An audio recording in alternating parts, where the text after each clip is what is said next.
Hi అండి, చూడండి వర్షం ఎలా పడుతుందో.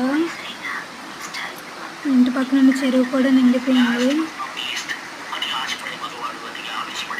చాలా దారుణంగా పడుతుంది, అసలు బయటకు కూడా వెళ్ళలేని పరిస్థితి. చూడండి ఎలా పడుతుందో. పాపం కదా, విజయవాడ పరిస్థితి తలుచుకుంటే చాలా బాధాకరంగా ఉంది.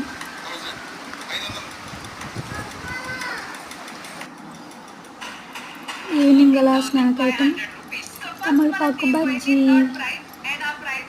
చేశాను, చాలా ఎమ్మీగా ఉంది. స్టవ్ చూసి మీరు ఏమైనా కంగారు పడకండి, వర్షం వస్తే మొత్తం స్టవ్ పై వాటర్ పడుతుందని చెప్పి అలా పెట్టాను అన్నమాట. Bye bye.